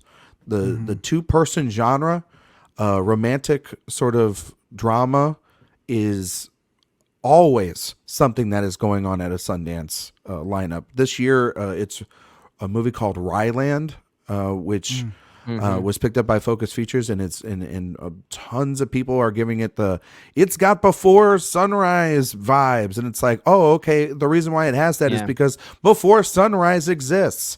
And when you watch that film at such a young age, it really gives you this sense of where we are kind of at. We're aimless.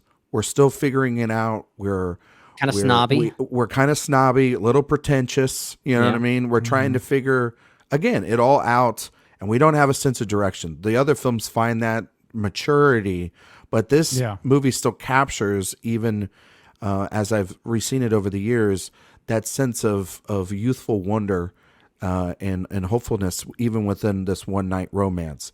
And Delpy and Hawk are fantastic. I think of the scene where they're fake phone calling each other at the table. One of the it's best. just, at that point in the film, it's pretty good, but then that's when I think the film really clicks and becomes something memorable. And then you start obviously seeing the history of these movies and how they've all interconnected and how this trio has become so synonymous with the independent film. And they really, Linklater is one of those directors, like you mentioned, JD, about Soderbergh too, where he was sort of born out of the indie spirit wave of the 1990s. Yeah.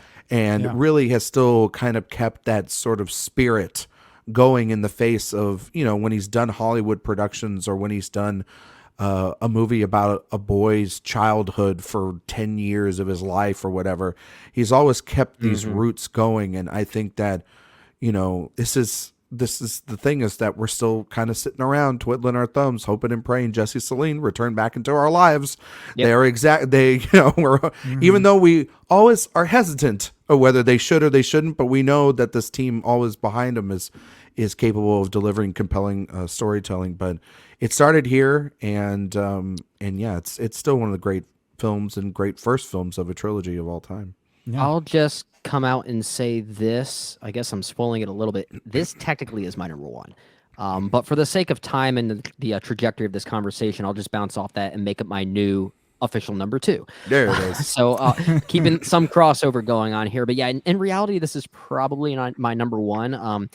You're talking about the trajectory of how we as viewers grow with this trilogy, Ryan, which I think is the most fascinating component of it.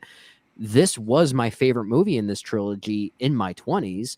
Now that I'm an engaged man, getting married in October, all of a sudden I prefer Before Sunset because it kind of recontextualizes the whole snobbery of this youthful energy that we see here. And then when you get married after 5 years, Before Midnight becomes a documentary. Well, you know what I mean? Well, here's what I think. That's such a scary thought. But That in Blue Valentine. Here's what I think is. Here's what I think is potentially interesting is that I think Before Midnight doesn't necessarily become emblematic for every married couple, and I think there could be some wiggle room there, which is I think why that conclusion is very fascinating for what it is. But as much as I say Before Sunset is my favorite of the three right now, Before Sunrise is the one I'm more willing to rewatch, and I think it's because of the sense of separation it still has. It feels like its own beast, and there is still something very sweet and enveloping about that kind of experience in a land that you don't know very well as a literal tourist. So for those reasons, it's one of my favorite movies of all time, which is why I had to at least put it as my number one. But I'll bounce off of it and make it my number two now. It's Richard Linklater is no stranger to Sundance. He's had many films, and many of them in my honorable mentions that could have easily qualified here, whether it be Waking Life from 2001 or Boyhood. He had another one, I think, that also fell into a Sundance release. I can't think of it offhand, but Before Sunrise is easily one of my favorite movies, and I love how it changes as you get older, especially when you look at the films that follow. And obviously, Brendan, I'm kidding about Before Midnight, and not I really, know. but, I'm not trying to push back saying no. It's not going to happen to me. I think that when you think about Before Midnight, you think about the fight sequence, between them. But really, really, honestly, the ending of that movie is the sort of crux of being in a relationship with someone there is truth to it for sure. There's tons of truth in that. And I think what's so fascinating about Before Midnight and what I love so much about it is that it's the one that could arguably be the least all-encompassing of like how they relate to anyone who grows with it. And I like that the trilogy kind of takes a step back and makes it solely about Jesse and Celine for a little bit, as opposed to anyone that could be watching these characters and growing with them. And I love that specificity. Well, and I think with Before Midnight, they have to go there because it was inevitable. Yeah. Before Sunset and Before Sunrise, there's really not much conflict. There's some complicated nuance in their relationship for sure, but a lot of it is very endearing, and you see the bond between the two. So at a certain point, given how long they've known each other, and now they're really together, and they have been for some time, And- relationships are going to end there or have those moments. So or have we had to friction, see it. and knowing Yeah. that relationship came about in that third film at the expense of other people. You know, there was Yeah. infidelity involved, so that's always going to have ramifications like that. And I think that's absolutely. something that the trilogy as a whole speaks to. Absolutely. Yeah. Great trilogy. One of the best of all time. For my number 2, I wasn't sure if anyone was going to have it. And then Ryan goddamn stole my thunder. It You're is welcome, John ladies and Carney's gentlemen. Once. That's where I'm going with my number 2. I don't really have too much to add to the conversation. I think you guys did a great job of articulating why it's great.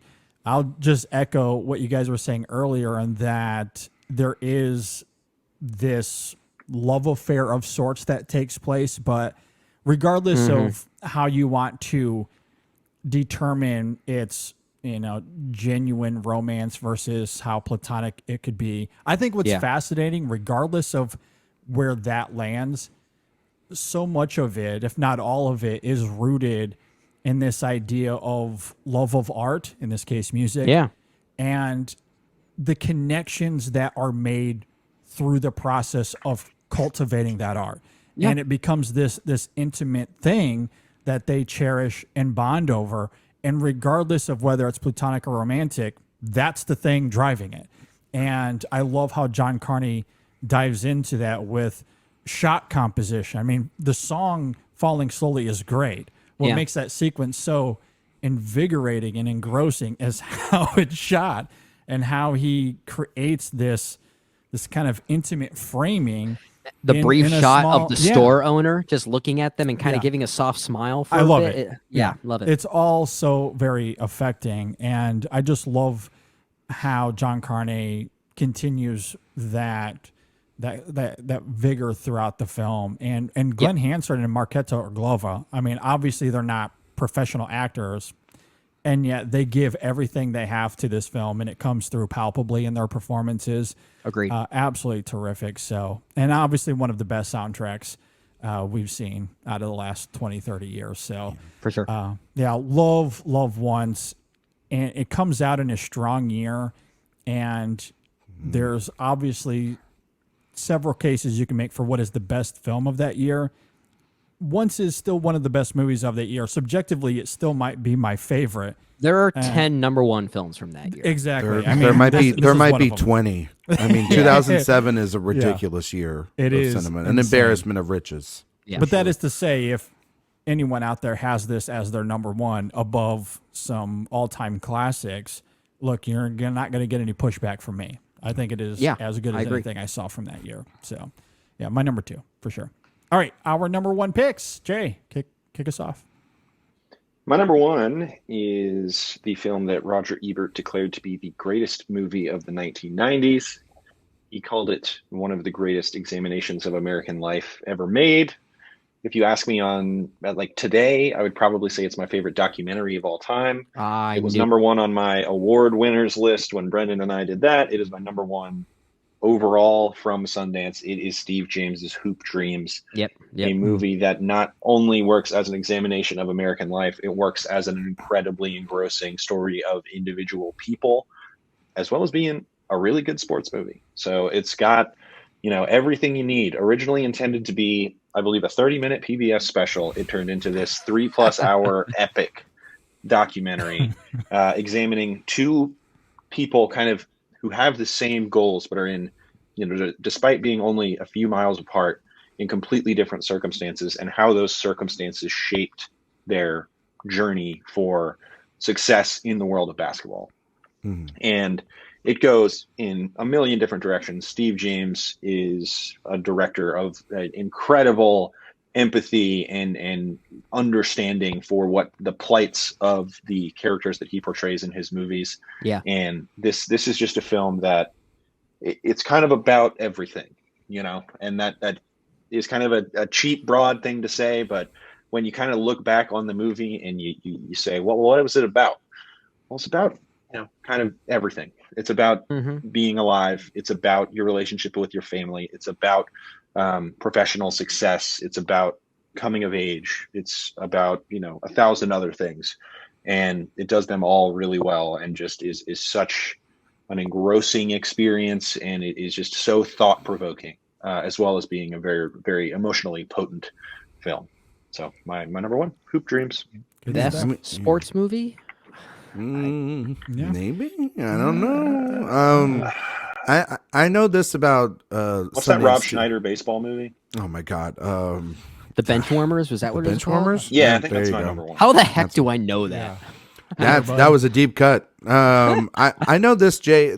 It's one that didn't make my list, Hoop Dreams, but it's definitely in my honorable mentions, and it's part of a trend that I think Steve James has sort of created, which is the sweeping documentaries, the small indie documentaries that speak more about their subject matter and the broad spectrum of the world. I mean, you think of movies that have come out and really shaped, you know, the fabric of American filmmaking over the last many couple of years. You think of something like Hoop Dreams, you think of movies like Murder Ball, and you think of, you know, Michael Moore documentaries, and you think of Super Size Me, and then, you know, you think of other films with political messages as well, or just personal messages like A Minding the Gap of recent memory too, or so you know, good. even Produced you know, by Steve James. That's produced one by of Steve his James. kind of apprentice. Yeah, I mean, the Sundance is, you know, they always say Cannes is the place for the International Feature Oscar, and I always say that Sundance is the place for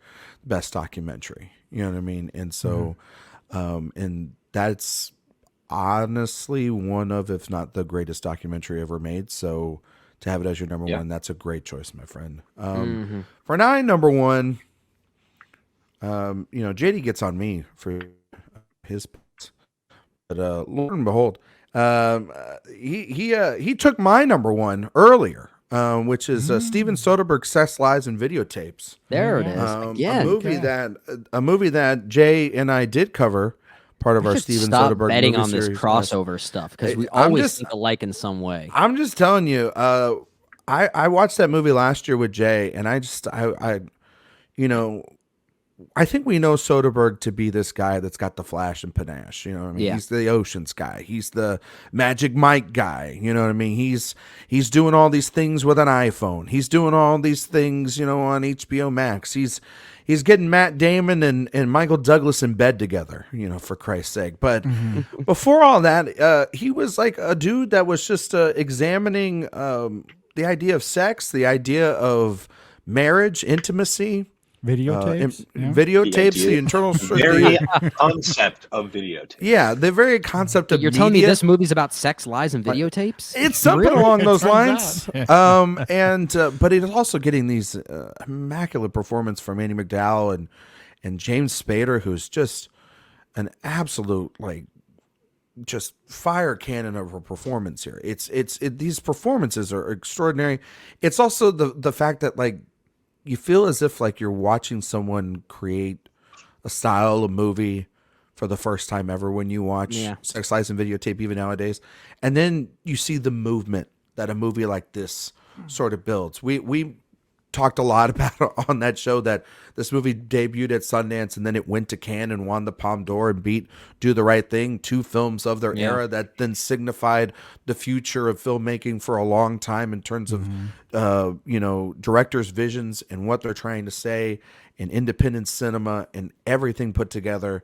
But this movie is a movement, and this movie is highlighted and still is one of the best films to ever come out, because it's not necessarily just about the being provocative. It's about inflicting the questions. It's got wonderful use of, I think, sound and, obviously using the medium of the time, which is videotape, to purposefully, speak to the conversations of what Spader's character is having with everyone here. And it can put people off. It could trigger others. It can entice others to do things that they've never done before. It's an interesting, thought-provoking film. I always wish, though, that Soderbergh would kind of go back to this kind of style. And I think he does every now and then when he's making his smaller dramas. It's kind of hard for him to kind of get out of his I feel like now is the time he'll most likely revisit this. Yeah, I think that with Magic Mike being on his last ride, if you know what I'm saying. Yeah. And that being no franchise to hold from, I think, when he's done like a Let 'Em All Talk, or he's done a High Flying Bird. You're sort I of was actually say the first Magic Mike kind of has and that I would thematic Kinda does, similarities to yeah, Sex, it Lies, kinda and Videotape. does. A little bit. it's got a little bit, but it's It's Even- a little even bit more bombastic. yeah, it's a Yeah. little bit more commercial than obviously something like this Little too. bit.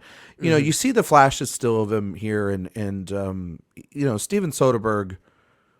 We wouldn't all say he's probably like our top 5 director of all time, but we would say that he's probably one of our top 5 most watched directors of all time. We've seen He's so one of many the of his most movies. interesting, I'd say. Yeah, he's just somebody that like I just respect the hell out of, and also is a guy when he makes a new movie that I'm like there every week. I'm pissed. I'm not having a local screening of Magic Mike's Last Ride, and I was angry. I emailed and I demanded a ticket to see it because I want to see the darn thing.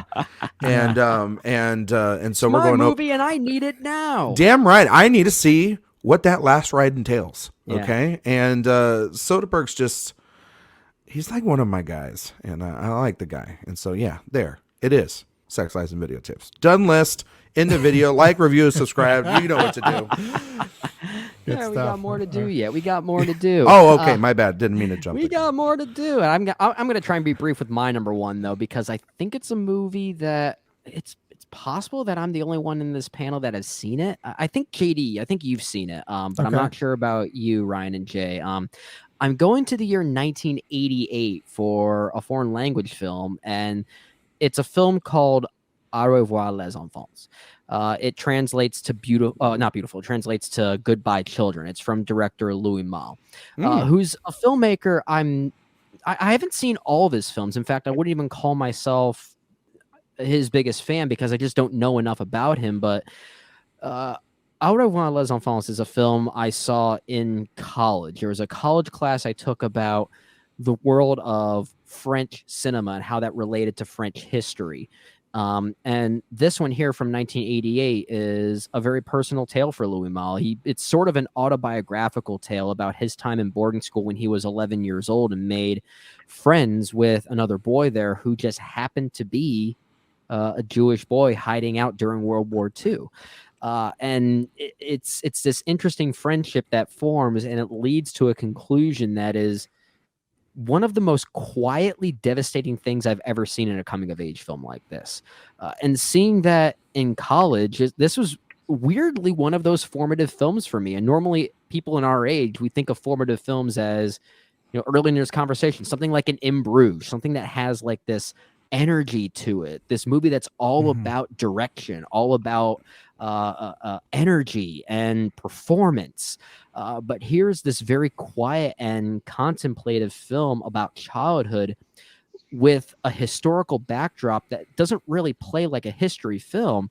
And it's one of the most devastating things I've ever seen. So, I mean, in actuality, this was my number 2 with Before Sunrise being my number 1. But just given the nature of this conversation and the trajectory we were on, I swapped it to my number 1. But I can make the argument that it's still my number 1. I think in the world of coming of age films specifically, this is one of the best. And if you haven't seen it, I urge you to check it out. It's quiet, but it's beautiful. It's really one of those beautiful films about childhood in an educational way, I think. Yeah, that's added to fascinating. my Letterboxd watch list. Please do. Please do. I'll be honest, I didn't even think of it. I didn't That's right. realize That's this our premiered. dinner or my dinner with Andre guy. Yes, that's Yeah. Yeah, this is a really good film, though. I'm very much with you. I do love how methodical it is. It very carefully takes its time in developing its characters and the period in which these events take place. And you're right, it very much packs this wallop in those final moments. That's really well earned. That's really great stuff. Yeah, love that pick. For my number 1, I am increasingly feeling alone in this camp. I don't know if there's any fruit, though, in comparing his movies, if I'm being perfectly honest. And I do love his latest, but I still think that Jordan Peele's best movie is Get Out, and that is my number 1 here. still really good. Still really good. I think it is the great. smartest screenplay that I have seen out of the last 10 years. And I think it's sometimes easy to forget that a little bit because this film and its thematic potency has been memed to death since its release. But the conversation that Jordan Peele is tackling here was not really a conversation taking place at all until this film came out. And then it sparks, of course, a little controversy in the process, but it has this new deconstructionist take on not just classical racism, as sad as it is to even say those words, but this idea of admiration, this weird admiration of black culture and, you know, athletics and things of that nature. It's almost rooted in jealousy than it is hatred, which is so interesting. Yeah, it's fascinating to see how Jordan Peele plays with that. And of course, at times it's very funny. And then as the black experience becomes a currency that is being used against these characters and seeing their identity become devalued for the sake of their outward appearance is obviously horrifying and extremely heartbreaking. And there are way smarter people than me that have, you know, that have done a great job writing about that deconstructionist approach. Right. So I do want to emphasize not so much that, although that is absolutely driving force. It's so clever, very smart, as I said. But I do want to emphasize once again the humor of this film. It is Lil so Rel funny. Howery giving the best supporting acting performance of all time. He is so good in this movie. I still hit the delivery of his line about like what 2/3 of the way through, where he hangs up the phone. Oh God, she's a genius. She's a genius. It's so good. It's so good. great. Everything he does is quite fantastic. But it's not just that it's funny. I think what is so brilliant about Rod and his placement in the film is that the comedy actually speaks to what the film is commenting on, because Rod's actions and dialogue aren't inherently funny, at least not all of it. In many ways, it represents the dramatic urgency of the film, because a lot of what he's saying speaks to Chris and this desperation to get his friend back. Yeah. And the way Peele stages many of those scenes, how he uses cultural expectations to create irony, and of course, Lil Rel Howery's performance, that's what makes it funny. And so a lot of the comedy here actually has thematic purpose. It's not just levity in a horror film and, you know, offering up some lighthearted, you know, sequences that can, you know, evaporate a lot of the tension of this film. Yeah. But there is thematic resonance to it. Like it's Jordan Peele getting to have its cake and eat it too. He's making us laugh, but so much of what Rod is doing in this film has direct ties to its thematic underbelly, which I think is fantastic. And that's why I think the ending of the film gets to have its cake and eat it too, because what we experience there, what is unveiled to us in the end, it is absolutely how that needs to play out given the thematic underbelly of the film, and yet it's also hilarious. So it is Jordan Peele taking tropes, horror tropes that we have become accustomed to, and subverting them in these incredible ways while embracing it all at the same time. And it's just done in this incredible Jordan Peele way that I think is great. I mean, Nope still might be his best directed movie, and I will not argue against that. But Get Out, excuse me, is his best written film to date, I think. I would agree with that. Yeah, while Nope is my favorite of his 3 films, it mostly comes down to what he's doing as a director in that film, as opposed to Jordan Peele, the writer. And I think his script is also great in Nope, but the script in Get Out really is the main character in a lot of ways. And I love the way that you talk about the humor and how it has thematic purpose in that movie. It weirdly kind of reminds me of the way that the Coen brothers play with humor in their films, and how they actually have this like hidden layer of purpose there. A movie like Fargo, the humor is kind of used to showcase this heinous crime juxtaposing such mundane life in the Midwest. So there actually is purpose there, and it's a different kind of humor in both of these types of films, but they have similar agendas, if that makes sense. And I love movies, especially movies that feel like comedies in their own way, kind of do that, and Jordan Peele's great at that. I agree. Yeah, really great stuff. I think for the sake of time, we'll skip honorable mentions here, but we'll throw up a post on the website at InSessionFilm.com that lists all of our honorable mentions. So let's go ahead and get to this week's poll. Is real bad. The okay? I don't like those numbers at all. Just one poll. Those things aren't scientific. Yes, they are. All this is science. This is math. So for this week's poll, I think the timing is perfect here, guys, because we mostly inspired this poll off of a movie coming out that Jay is going to talk about. It's a movie called 80 for Brady. It's a literal football movie in every sense of the word, but we're timing this off of the night that we're recording this being both the NFC and AFC championship games. The Super Bowl lineup has been picked for 2023. So of course it's even more appropriate that we asked all of you, what is the best football movie? And of course we're talking about American football, not soccer as we tend to call it here, which I know we Americans, we pesky Americans get so much hatred overseas for by calling it soccer. But we're talking about American football here. What is the best football movie? We threw out quite a few options there. We saw two movies really come out swinging here, and it's not too surprising. I feel like most people would look at these two very favorably in the echelon of football movies here in the United States. The movie winning the poll at just over 35% was Remember the Titans, a film that but then again, for people our age, I feel like it's one that we grew up with. I looked at this film. It does. I looked at this film on Metacritic when it came out. It has a 48% on Metacritic. People are wrong. Was timing? Did that have something to do with it? Maybe it was just coming out at a time when so many different inspiring sports movies were coming out that it was hard to separate why this one actually mattered. I don't know. I feel like we can talk about that for hours, but that is the movie that won the poll. I think it's a great film.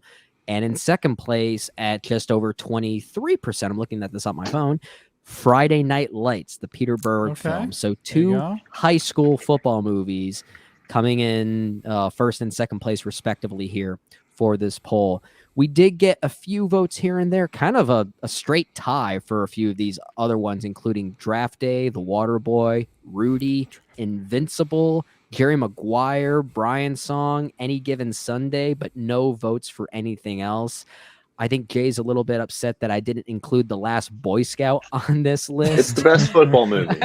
It's every bit as much a football movie as Jerry Maguire. I probably should have included it as I thought about it further, just to see if it would have shaken things up. Maybe it would have come in third place here instead of this 7-way tie between these other movies.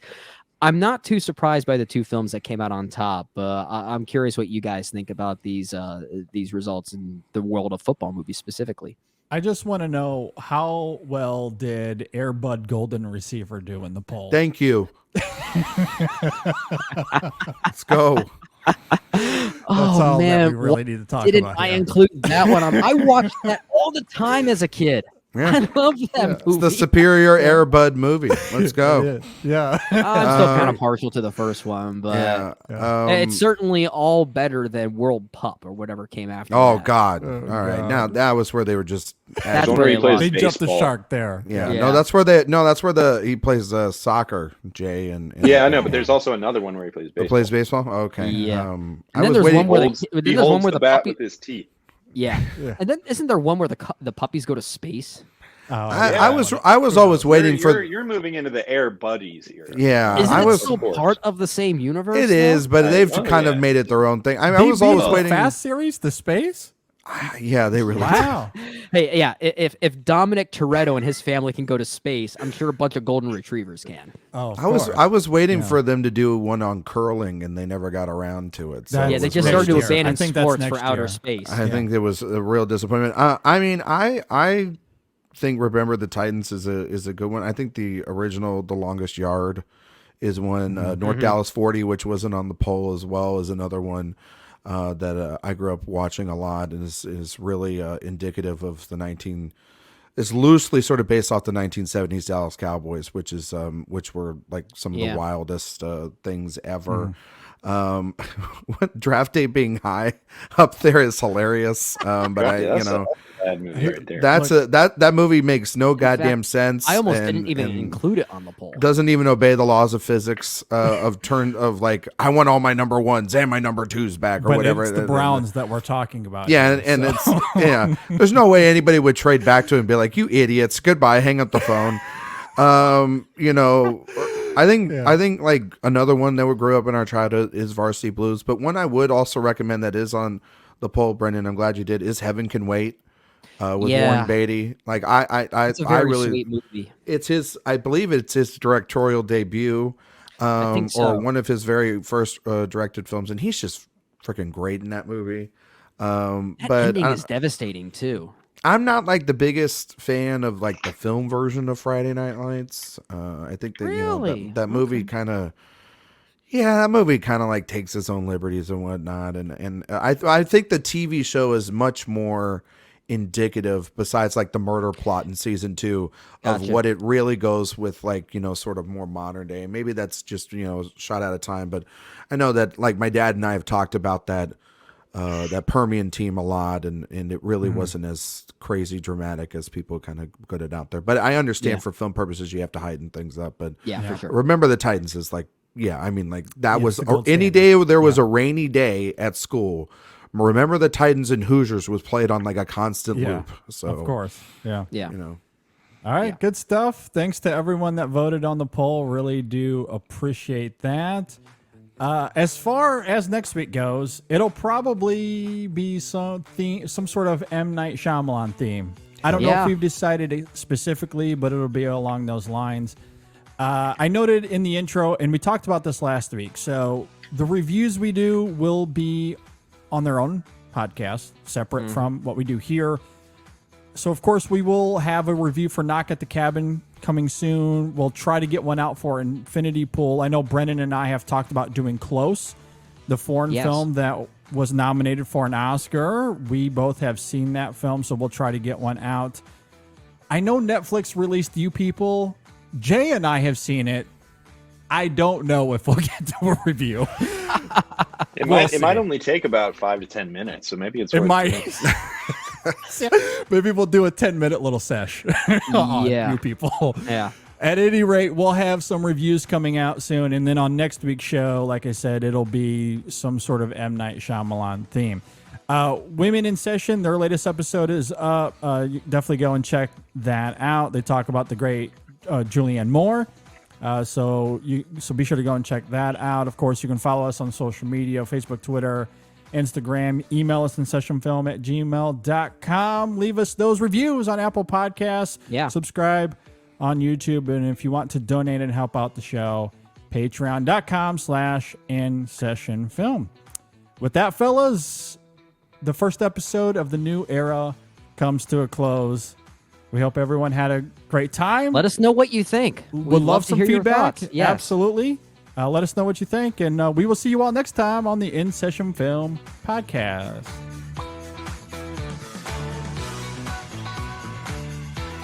Once is an all-timer. All-time film.